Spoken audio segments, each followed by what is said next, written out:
By the way, nonprofit.courses, thousands of videos. Check it out. I think you really like what you see, including a fair amount of Keela content.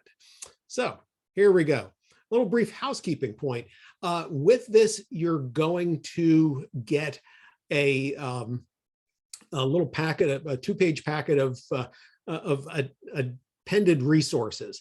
And so it'll show like page 2 trends, right? And you'll see the page number down here. So it's indexed to the slides we have, because there's so much to talk about here that just my telling you about it probably won't be enough. I want you to be able to dig into things.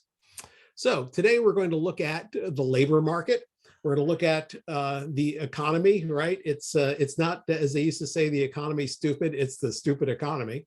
It's blockchain gifts, togetherness, marketing, and politics. And this feels a bit like Jeopardy, doesn't it? Okay, so let's jump right in and talk about the labor market. And you know, the two big things that we're all facing, whether it's nonprofits or not, is the pandemic, right? And what we call here in the States, and I imagine in Canada too, the Great Resignation.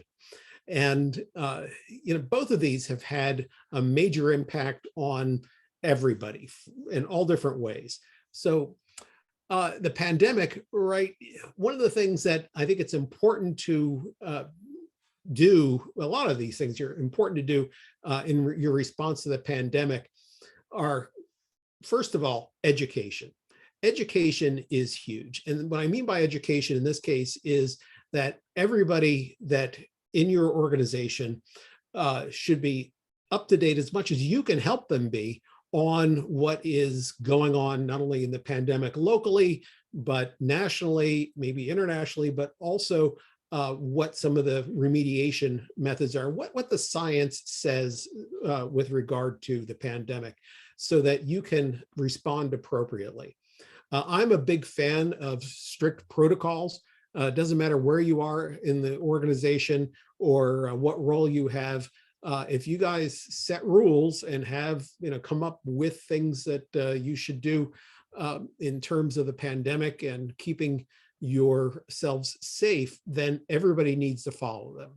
Now, interesting, the next point is flexibility, because as an organization, it's important to be flexible around what the consequences will be, not about what you're going to do in terms of the protocols, but with what happens, what if and when you get hit with COVID cases or other issues around your response to the pandemic.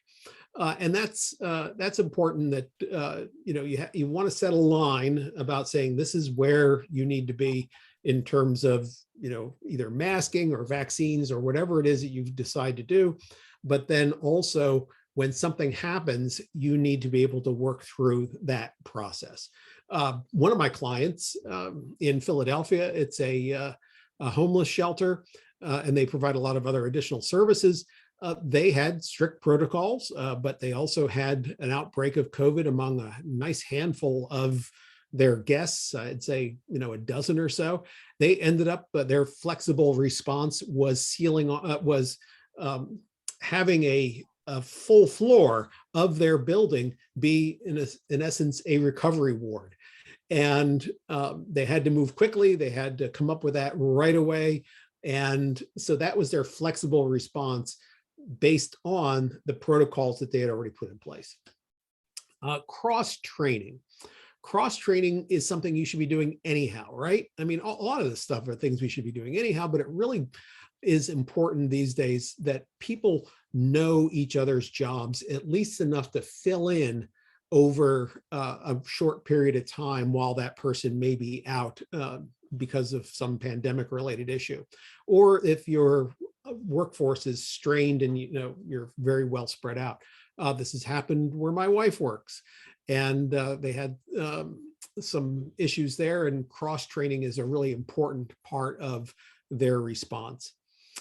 In technology, you know, being able to use technology where you can in response to the pandemic can help take the burden off of the people part of this, whether that is using technology to work remotely, or whether that's identifying gosh, I got to think about what what else.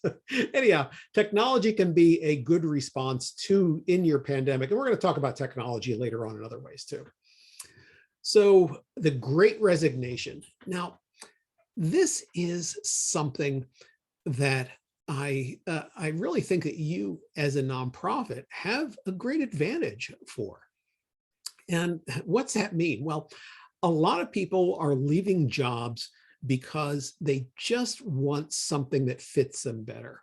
They want something more meaningful. I mean, what is working with and for a nonprofit but more meaningful? So your mission is one of the greatest advantages that you have in the Great Resignation. However, it's also something that you don't want to get in the way of yourself. What do I mean by that? Well, I've done hiring in nonprofits as a consultant, as a headhunter, and as a staff person. And one of the things I find is there is a pretty serious bias, but depending on the community and the labor force generally. And if you live in a small town, this is a little less so, because you have to be able to be a little more flexible in this way. But a lot of folks would say, well, if you don't have experience in what we do, we don't want you. That is problematic, because I am the first person to say that sales and fundraising are not the same thing, but I will hire somebody who has a good experience in sales, who has a dedication to the mission, because those skills are very transferable to fundraising. But a lot of people in the nonprofit sector will say, well, they haven't worked for a nonprofit. They don't, get it necessarily. They haven't suffered with us. I think it's some of the subtext there. And I think as a sector, we need to be more open to people coming to us for the mission that have transferable skills that can be trained up to what you are doing. Outsourcing. Outsourcing is something that really can be helpful in a couple of ways.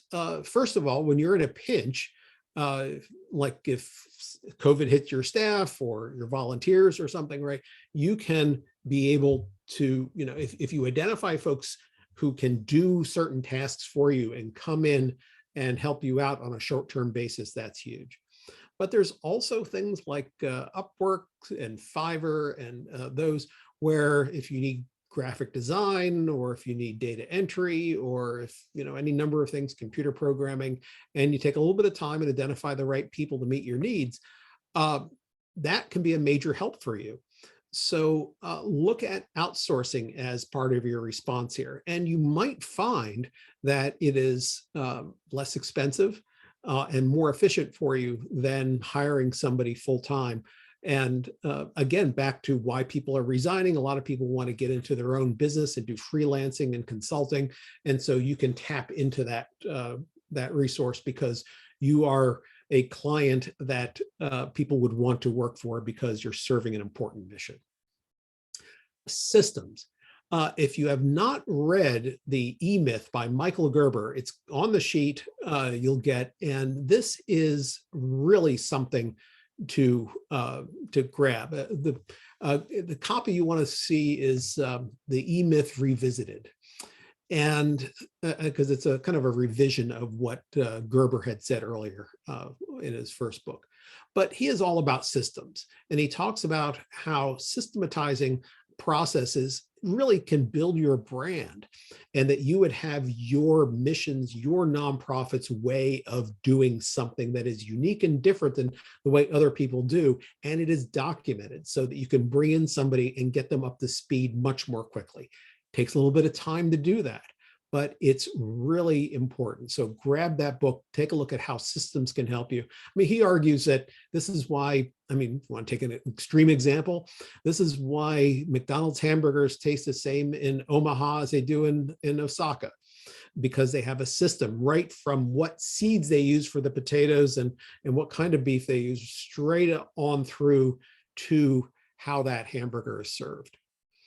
And technology, back to technology, you have to ask yourself, is there an app for that?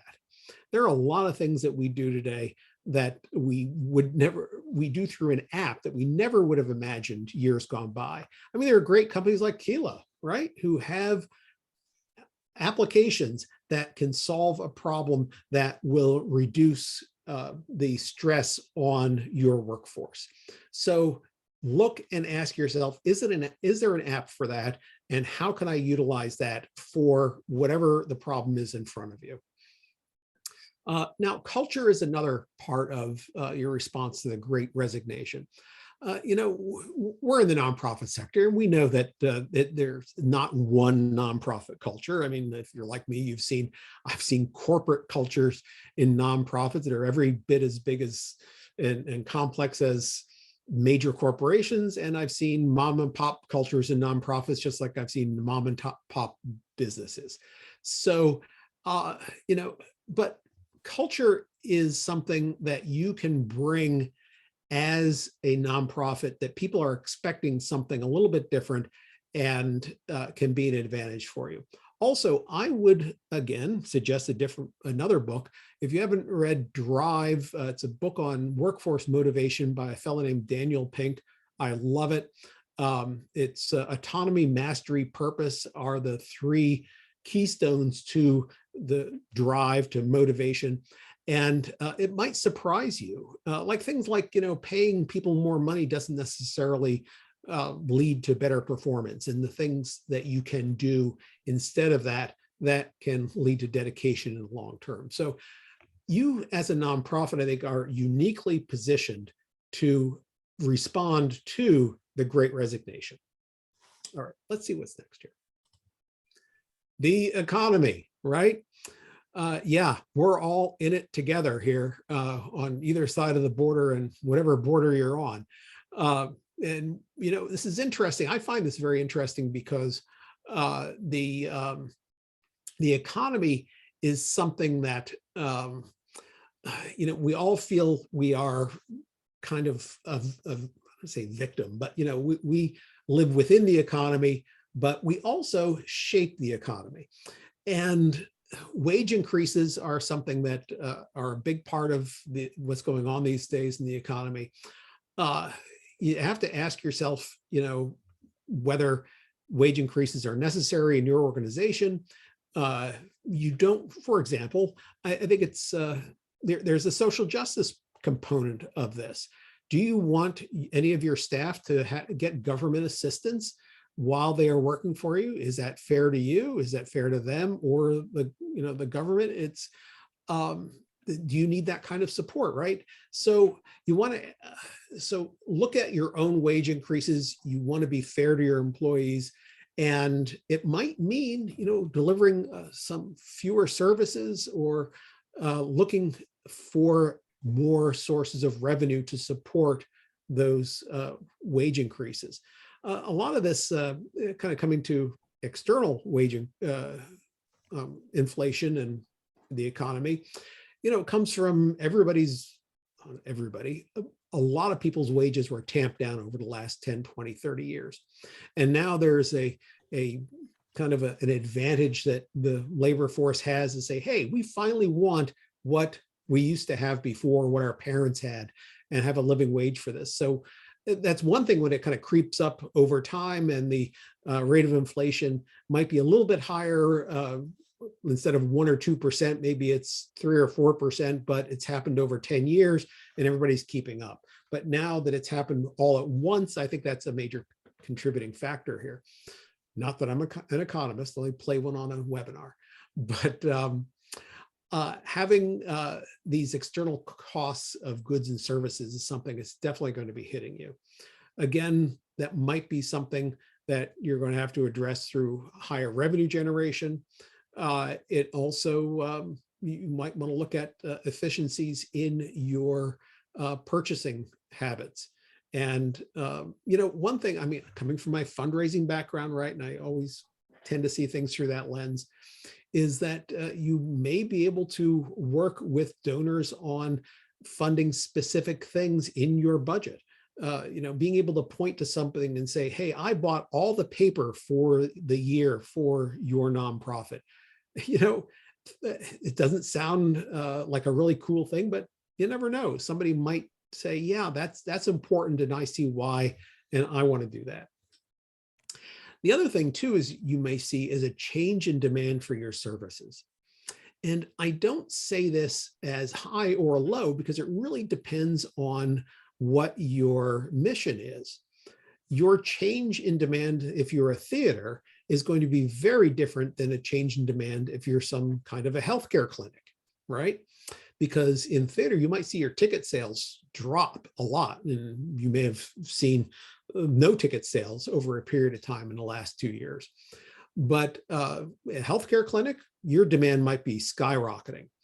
So you have to look at that change in demand, ask yourself whether your funding model for that is the right thing, whether it's fee for service or whether you have a third party pay or whether it's being funded from charitable gifts or something, and make your adjustments there, because that is definitely going to be part of this whole economic formula for your organization. So it's not only how much money things are costing you going out, but how the demand of your services are going to drive the money coming in. Okay. Yeah. Maybe I got ahead of myself a little bit here. So, right. Do you need to contract or expand your services? And I didn't touch this, but this is really important. Are you taking full advantage of your nonprofit status? So for volunteers and charitable gifts, this is a really good response to the economy. And some nonprofits don't take charitable gifts, or they haven't been in that mode. I actually have a student right now who's the first fundraiser for their organization that is more than 25 years old. And then so it could be time to look at other revenue streams or diversify the ones you have. For example, if you're doing fundraising and you rely on events and grants, maybe you need to get into individual charitable giving or direct mail. And of course, increase your budget monitoring. That's huge. Really look at what your spending is and be prudent about that. And you'll see resources on both of those. Yeah, blockchain gifts, right? Cryptocurrency and NFTs. You've all heard about them, no doubt. And maybe you are getting one or two. I mean, I come from a generation where I remember going to a conference and somebody excitedly raised their hands and said, oh, we got our first online gift. And everybody was like, ooh, wow, right? Well, I know a lot of you are probably doing the same thing at a conference saying, hey, we got our first Bitcoin gift or something, or we're getting into NFTs or whatever it is, right? And so what do you do? Because people are going to come to you with these things. Well, first of all, you need to educate yourself about these kinds of things like blockchain, cryptocurrency, and NFTs. And blockchain is kind of the underlying foundation of both of cryptocurrency and NFTs. It's a methodology of being able to track unique systems and make sure that only one thing, well, I'll let you read about that. But also, I think the most important thing you can do is, besides educating yourself, is creating updated gift acceptance policies. Do you even want to deal with these things or not? Right? What do you do? Are you going to treat them like stock gifts and maybe sell them right away once you get them? Or are you going to hold them and hold a portfolio of them, right? You need to decide as an organization and codify that in your gift acceptance policies. And if you don't have gift acceptance policies, now is the time to start. That's really important. That's baseline stuff you should have anyhow. But then the other thing you can do, just like maybe you would do with a planned gift, right? Like a charitable gift annuity or something, is identify the resources ahead of time so that you maybe find a cryptocurrency expert in your community that can be somebody who can advise you on where to go and what to do if somebody were to come to you with a gift of that sort. So educate yourself, create gift acceptance policies if you don't already have them, or update them, and identify resources so that you get ahead of this curve, just so that you're prepared. A big one for be prepared, right? Work for the Boy Scouts. Okay, togetherness. You know, togetherness is something that we've all struggled with. I found a cute little graphic here of a bunch of people in masks, right? I mean, it's like, you know, even today, getting together in a crowd like that with everybody masked is not something that people are comfortable with. So you have this tension going on between the fear of the pandemic, of whatever variant is out there, and the human need for social contact. This is just fundamental to who we are. And this impacts all sorts of things in any nonprofit when it comes to, you know, your work environment, your events, meeting donors, right? Because a lot of your duties, whether it's program duties, right, like being hands-on with clients or patients or something, or funding duties, you know, going and meeting donors or having events or whatever, that has to do with contacting people personally and convenience. You know, it's just been really convenient sometime to walk down the hall and see somebody. And of course, you know, folks are adjusting to this in different ways. So your response, you know, and by the way, I've used this picture in a couple of places. I think it's kind of fun, but it's like a lot of us deal with today. Hybrid events. Hybrid events are something that are really worth exploring. If you did full-on virtual events, maybe a year ago or 2 years ago, now you want to look at, you know, how can we make this event not only live for the people who want to be there, but virtual for the people who either can't be, or for some reason, you know, there's an obstacle to it for their own health or other reasons.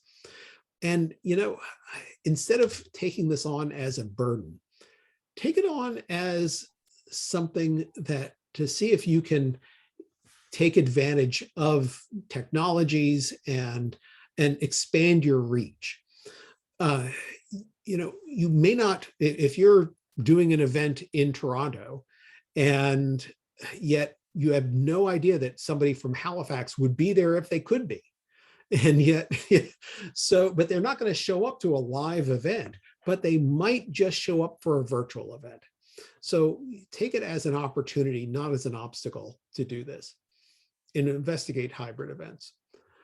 Look at the real need for personal in-person contact. You know, is it necessary or not? Local Philadelphia newspaper, the major newspaper here in Philadelphia, has decided to downsize their offices. Which, by the way, you may not know, it's actually the Philadelphia Inquirer is owned by a nonprofit organization. So it's one of those you know, nonprofit for-profit moving into the nonprofit space for a stress industry.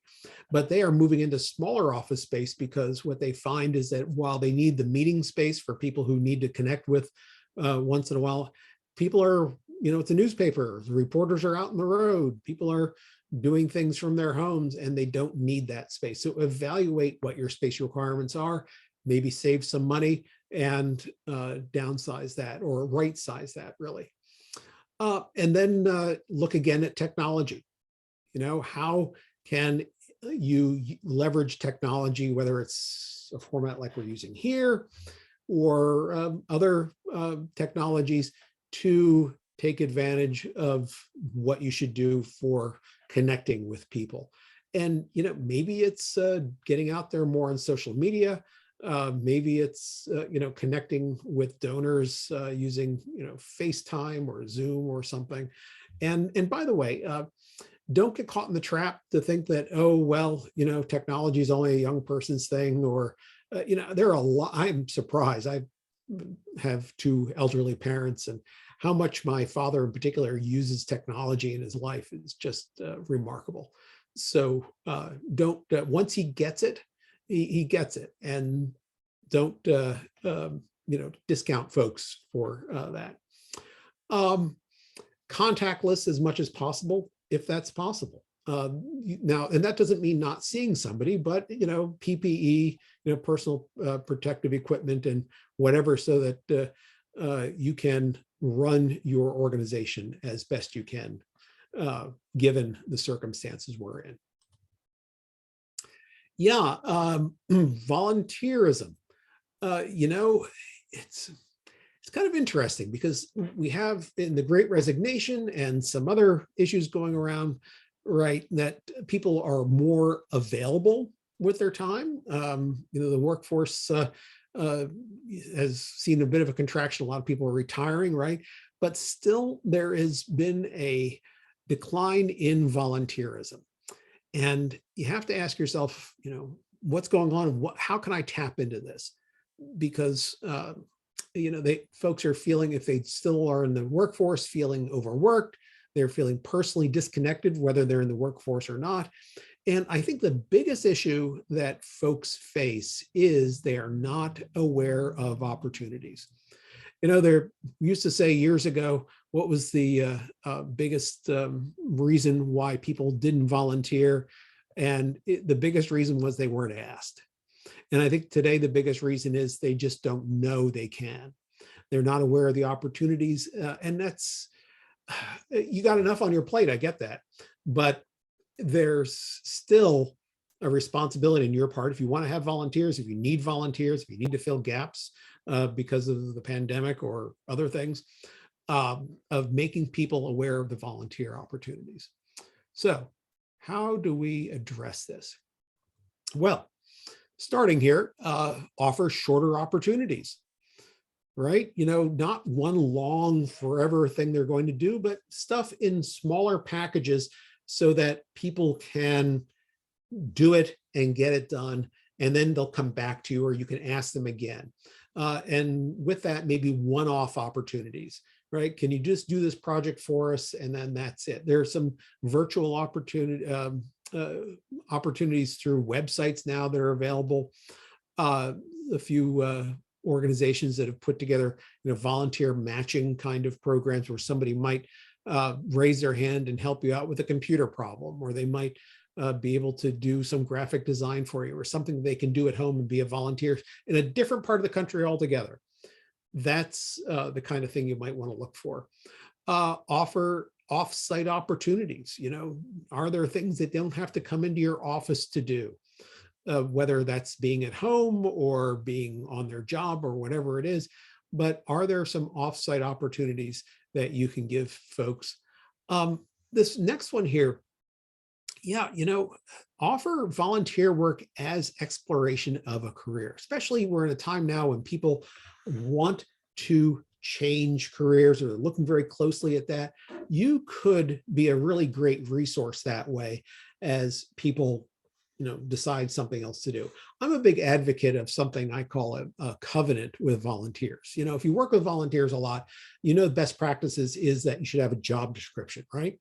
But I'd say, no, you want to make that a two-way street, because a job description is what they're going to do for you.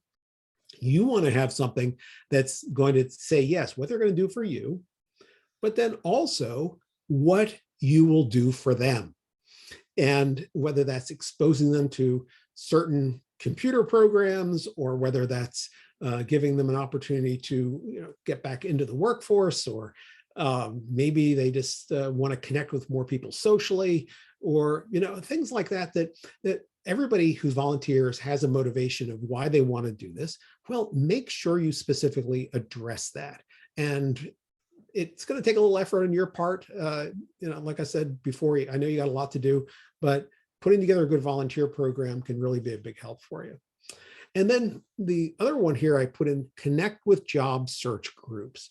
Now, here in Philadelphia, we started, I am part of a job search group. I work with we call the Nonprofit Career Network, which is part of a bigger organization called Great Careers Groups. And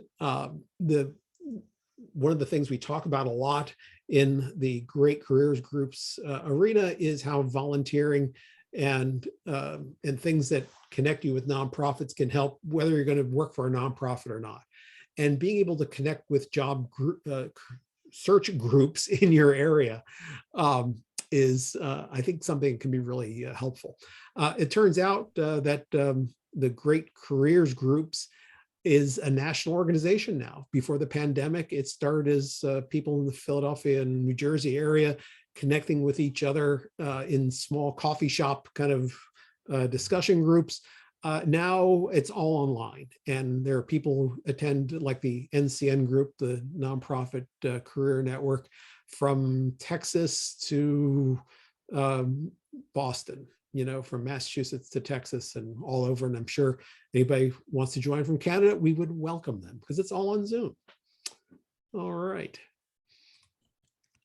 Marketing. Yeah, this is something that's changed a lot and is not, just a 2022 thing, right? And we know this. I mean, I remember, I was a kid then, right? I remember in the 1970s, all we had was telephone, letters, and telex, which was kind of a telegram sort of thing. And the providers, AT&T, Postal Service, Western Union, right? These were it. I mean, we weren't talking a lot of different ways of being able to connect with each other. And I think the AT&T, the phone company, was reach out and touch someone. Well, they could say that because they were the only game in town. Now, there's so many ways of connecting with folks: telephone, letter, email, text, social media, and more.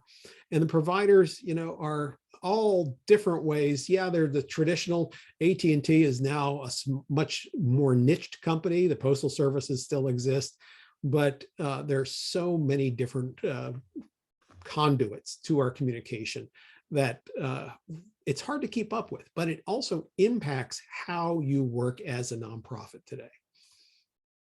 So your response, you may have heard the phrases omni-channel and marketing, or multi-channel marketing, hyper-target advertising.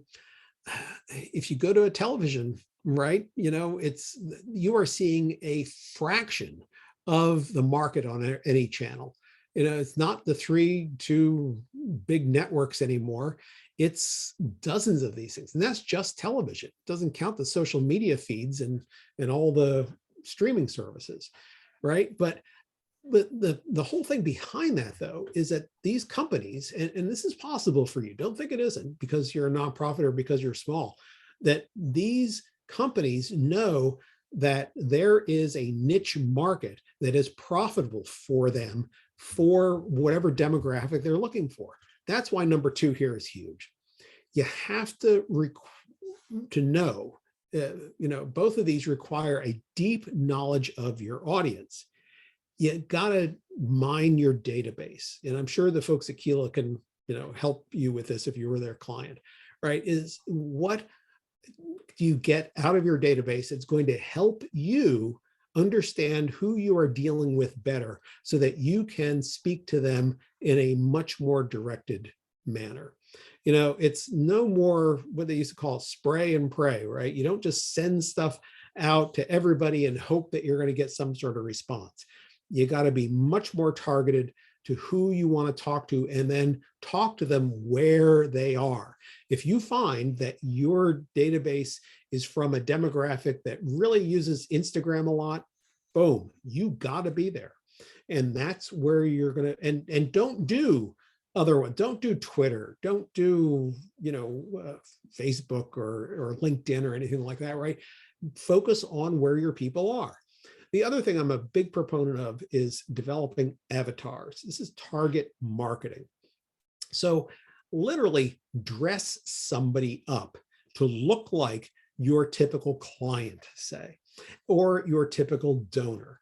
Not the one you aspire to. And there's a difference. Not the one that you are saying, hey, I want to go get these people, but the ones that the numbers in your database are telling you that you actually are getting a response from. And you can step 2 is doing your aspirational donor or client, right? But step 1 is doing who you are actually reaching, and let people see that person. And this kind of gets back to a brain science thing. It's called the reticular activation system. Think about if you drive a car and you own a certain model, you see a lot of those models out in the road. Not because they made so many of them, but because your brain is tuned into what that model looks like. Well, if you dress somebody up to be your typical client or your typical donor, you will start seeing more of that because you now are tuned into what they literally look like. And that's huge. That really helps you then develop more programs that will be able to not only serve those people better, but increase your revenue streams from those people, say if they're donors or customers of some sort. So look at developing avatars that can get you to the kind of people you want to see, so that then you can understand them better, so that you can speak to them where they are, and then with the message that you know they'll respond to. Yeah, and this is, I used a tightrope graphic here for a reason. And I think you guys get it, because as nonprofits, you might be pressured one way or another to take different political stances. Now, if you're in the States, there's something called the Johnson Amendment, which when President Johnson was a senator, he included that was really to take politics out of nonprofit work. But it doesn't say that you can't be an advocate for your cause. It just says you can't, politic, you can't campaign for somebody specifically. But there are a lot of internal pressures. There are going to be a lot of external pressures around working on the edges of these doctrines like that, of working with causes that may or may not be comfortable for you. And this is just like your gift acceptance policies.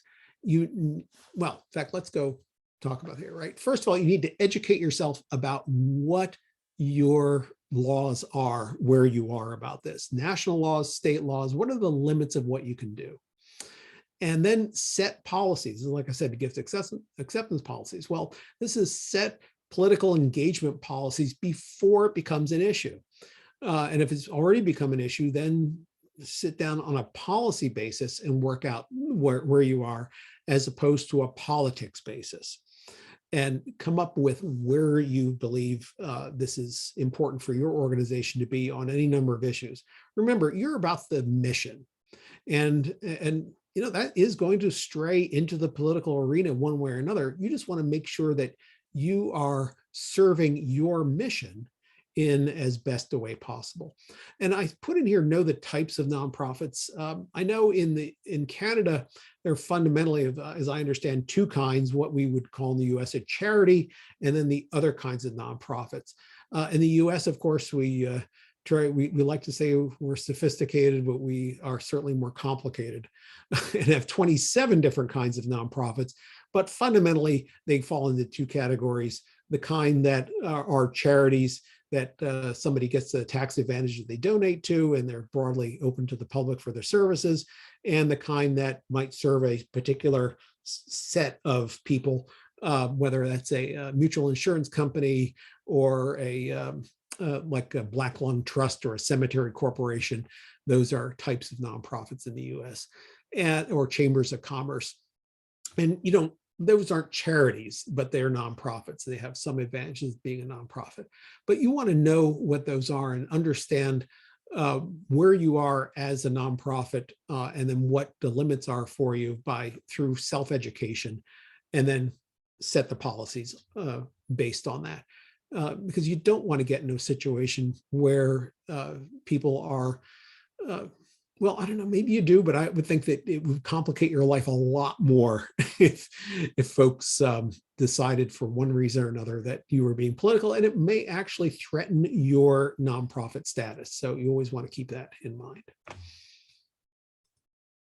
All right, what are the constants? I've gone over a lot of things that are going to change, right? But what are the things that are going to remain constant? Well, relationships are huge, whether it's with donors or clients. It really depends on how you address those relationships, but relationships are going to be a big part of how you get yourself through whatever complications we have in the next couple of years, and we've had in the last couple of years.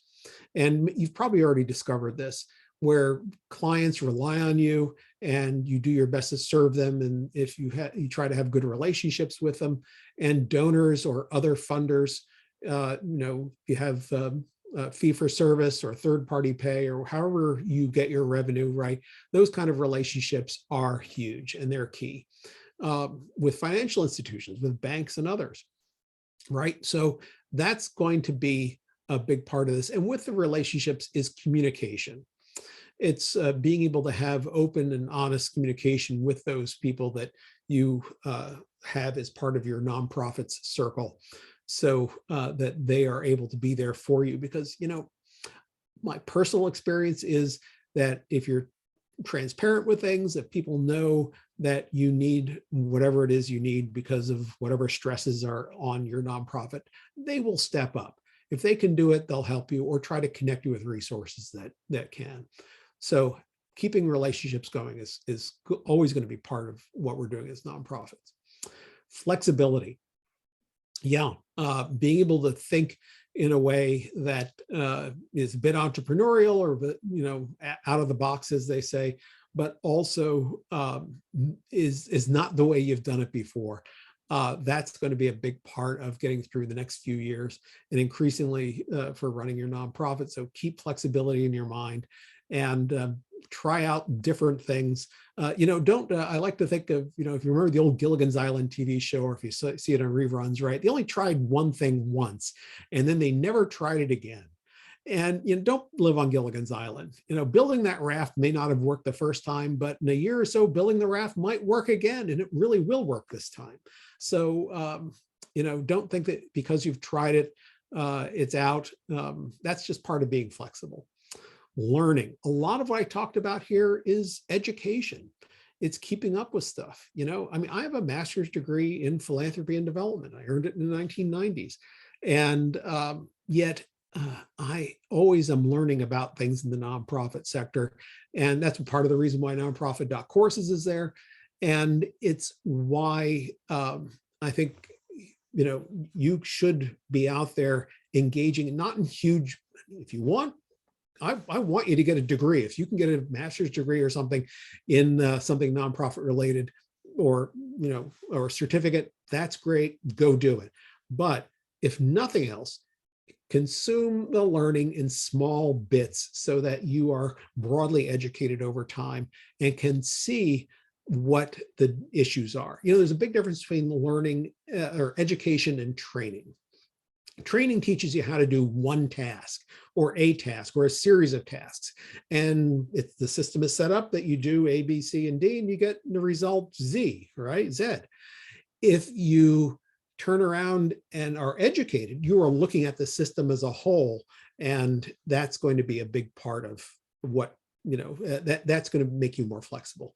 And then, of course, be open to change, right? It's kind of with flexibility there, but be open to doing things different, to changing what you're doing, to standing back and looking at your mission, seeing, is this where we should be? Are the tactics we're taking where we, you know, what we need to do? So being open to flexibility and change is huge.